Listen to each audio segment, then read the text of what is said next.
te oroko timatanga, te whakatūwheratanga o Whakaata Māori, tērā te 28 o Maihe, 2004.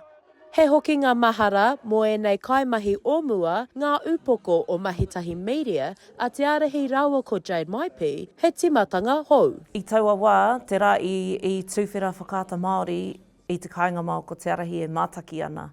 Koina te wā tuatahi, i kite au i te mata o te iwi Māori, ki runga i te tahi pauaka whakaata. I aua wāra ko te karere noiho, ko marae, ko te wakahuia. I ngā wikene, engari, i te wā i kite au, i te whakarohau, no mātou, no tātou te iwi Māori, no mātou tēnei taonga. Kāre mātou pia o taua wā, i tino mōhio ki ngā hua maha ka puta atu i tēnā whare i roto o Newmarket. I te mea, rua te kautau, ka haipa te rua te kautau, ko ētahi o ngā tino kaupapa, te rongo i te reo me te kite i te reo Māori ki runga i ngā hongere katoa, nā Whakaata Māori tēnā. I tākiritea te awatea e Whakaata Māori i te ao pāpāho. Ko tana whai, hei hanga matapihi ki te ao Māori, o roto mai ngā mahi kawe pūrongo, hanga hōtaka mō ngā tamariki mō tūmata nui. Kia ha te mea nui o tēnei ao, mā koe ki atu, he tangata, he tangata, he tangata. For me, one of the standout moments, firstly, was getting on air, because honestly, it was such a long, hard road to get to that point. There'd been so much controversy in the lead up to it that just getting to air on that morning, the 28th of March, felt like an enormous achievement for us and for te ao Māori at that time. Annabelle Lee Harris, Te Kaya. We were fortunate as a newsroom that as we launched, the foreshore and seabed hikoi had begun, so we had incredible material to work with every day.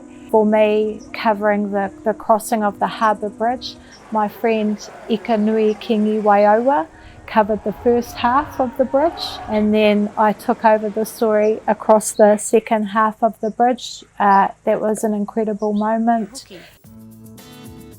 He moi a I whakatinanahia e ngā upoko maro, tō rangapū mai, tō reo Māori mai. Hei tā mema tō rangapū, tā Willie Jackson, aha koa ngā tairo ākupe I tutuki. It's been a wonderful last 20 years, you know. I think back to the opening, and I was involved in the opening back in 2004 because I was with Wātea. I'd just come out of Parliament, been out of Parliament a couple of years, and I was just getting into back into my own Māori broadcasting career, but I was so proud of people like Julian Wilcox who'd been working for us, and he was one of the first presenters. Ko tētahi o ngā whāinga e ai ki te ture o Whakaata Māori, kia hāpai ake me te manaki I te reo Māori. Arā ngā hua o taua whāinga e kite ana I ngā whakareanga o te whānau Maipi. I roto I a rātou e kite ana te rerekētanga o te ao pāpāho, o te ao pāpāho e hāngai ana ki ia o ngā reanga. I roto I ngā tau I te mea e kaha ake ana te ao Māori, te reo Māori, I roto I ngā reanga,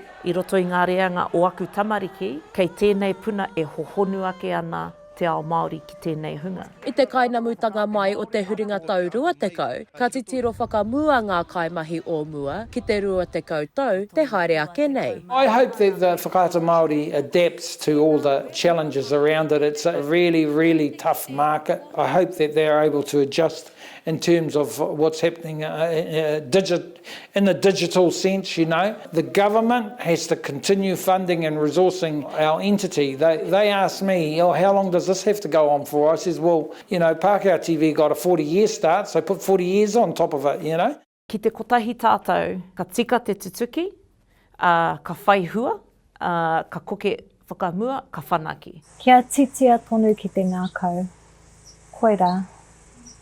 Koira, kia arohaina tonu tērā, kia arohaina tonu tia tērā, taonga e te iwi Māori e Aotearoa whānui.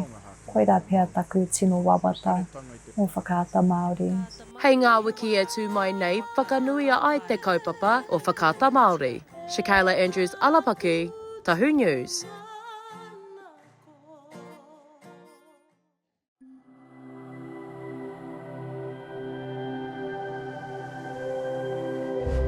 Ko te reo, te take.